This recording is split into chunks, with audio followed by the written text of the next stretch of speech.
Salut à tous, Arnaud pour Geek Vaps. Donc aujourd'hui, review du iClear 30B de chez Inokin.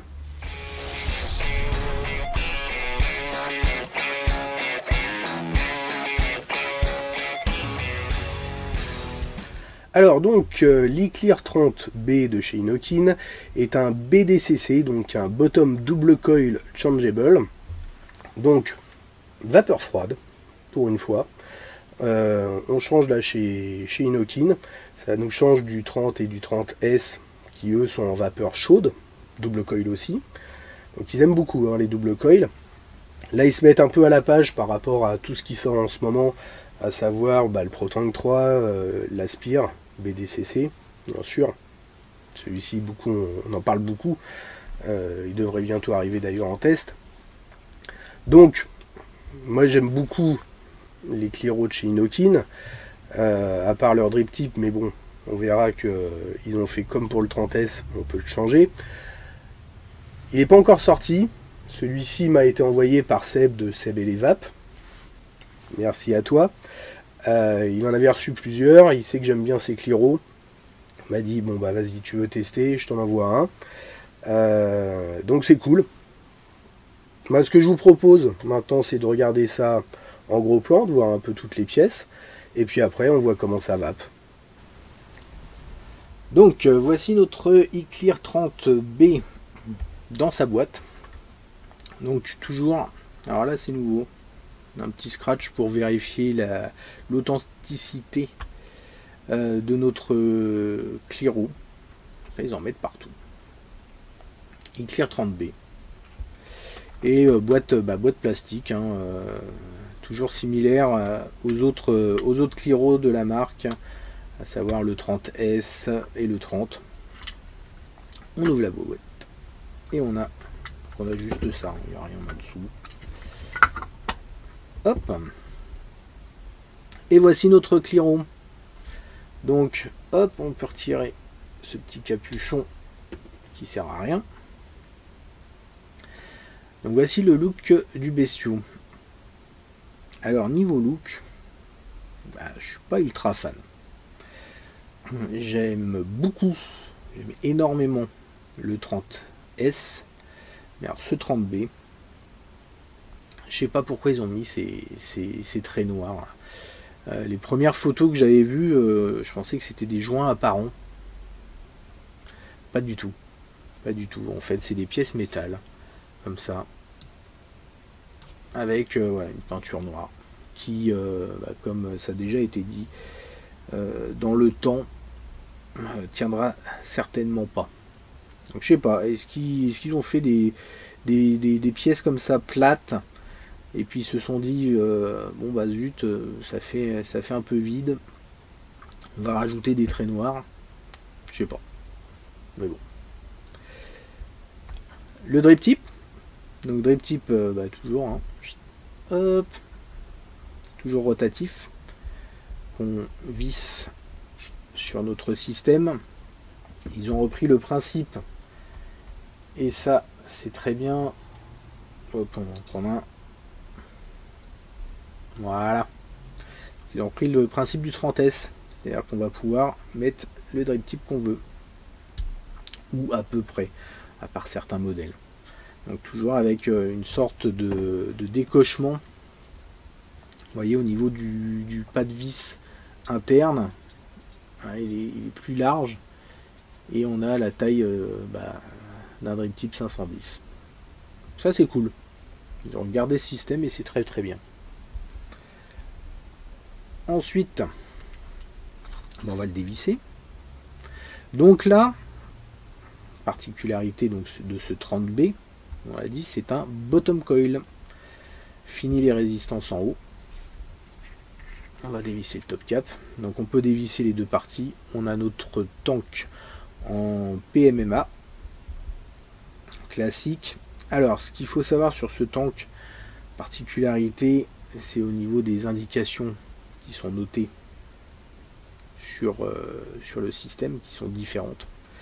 Par contre le tank en lui-même est tout à fait compatible avec les autres modèles de la gamme, c'est-à-dire le 30 et le 30S. j'ai testé, j'ai vissé dessus, ça va. Par contre, vous avez, on va essayer de voir correctement, vous avez une graduation comme ça, voilà. Donc jusqu'à 3 millilitres, 1, 2, 3. Et ici, le max qui était avant là, se trouve là, et marqué à l'envers. Pourquoi?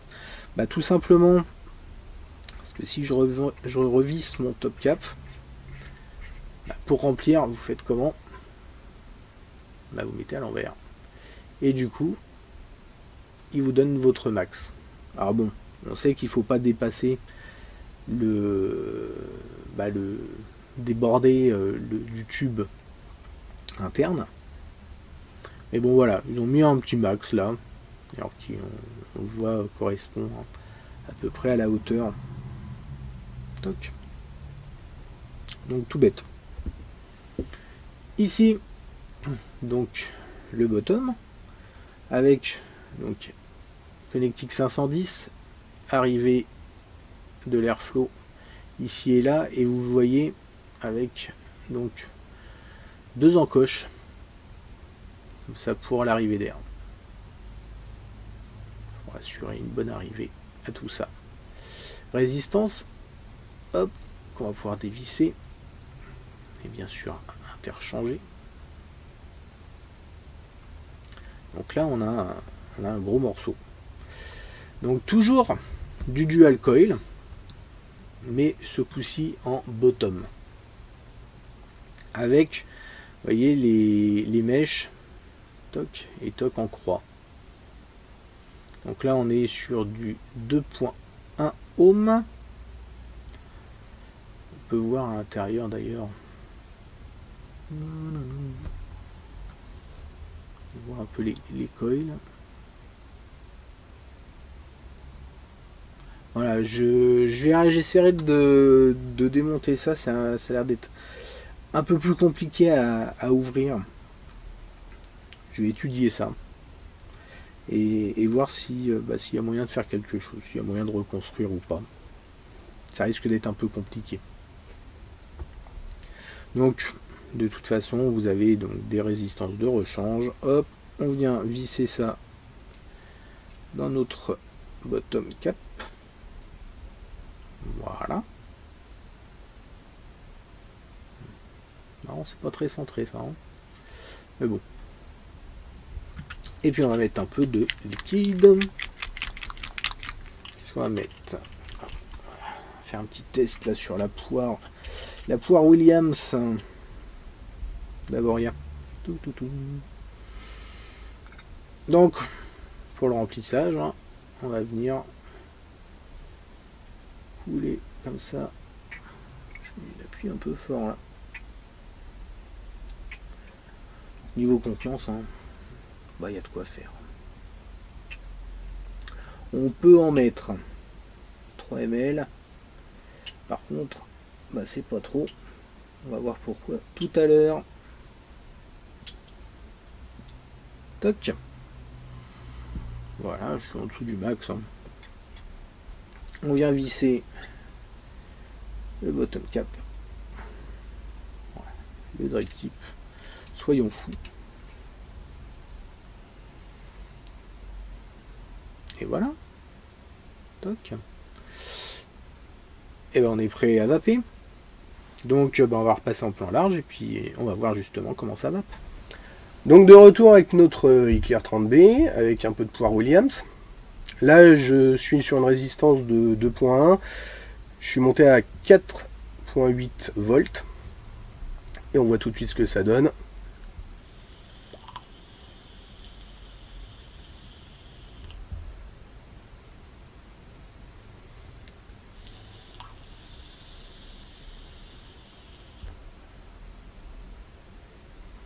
Et ça donne très bien. Ça donne très bien. Donc là, ça fait quelques temps que je le teste. J'ai eu quelques jours de crève. Là, je suis en fin de crève. Vous devez entendre un peu au niveau de la voix. Là, c'est un peu, je parle un peu du nez. Il n'empêche que, donc du coup, c'est pour ça que la vidéo aussi a un peu tardé. J'ai pas eu de problème de dry heat. Honnêtement, l'alimentation se fait sans problème. La restitution est bonne. Elle est bonne aussi. Consommation, un peu toujours. Ça consomme. Hein. C'est du double coil, forcément. Donc votre juice va partir assez vite quand même. Hein. Voilà, ça marche très très très bien. Ils ont encore. Alors ils n'ont pas fait pour moi un sans faute. Parce que le Cliro en lui-même marche bien. On peut changer le drip type très bien. Par contre, je suis vraiment pas fan du look. Là, franchement, j'espère qu'il y aura une V2 assez rapidement parce que le système en lui-même marche vraiment très très bien. Le look, par contre, il marche nettement moins. Alors, je sais pas, je vais peut-être gratter les bandes ou essayer d'arriver à avoir un look un peu plus sympa. Je sais pas ce qu'ils ont fait. Est-ce qu'ils ont été pris par le temps? Je sais pas. Mais bon, en tout cas, c'est un très bon Cliro. Si le look vous va, si le look vous en foutez, concrètement, ça fonctionne bien. Il devrait donc sortir là d'ici peu. Par rapport au moment où Seb a fait sa vidéo. Donc là, on doit être peut-être à une semaine. Là, ça va être peut-être tout début d'année. Je sais pas trop. Il va sortir en même temps qu'un nouveau mode de chez Inokin, le mode grenade, qui est le Cool Fire 2. Donc il est vendu en bundle avec. Il devrait se trouver aux alentours de 15 €. Et puis avec des mèches certainement dans les mêmes tarifs que ce que fait d'habitude Inokin. J'ai pas les tarifs, excusez-moi. Comme il n'est pas sorti encore, je ne sais pas. Mais ça fonctionne bien. Ça fonctionne bien. Donc, un bon petit Cliro, à part le look. Mais bon, ça, c'est les goûts de chacun. Voilà. Donc, sur ce, on se retrouve très vite pour de nouvelles aventures. Merci d'avoir regardé cette vidéo. Et en attendant, une très bonne vape à tous.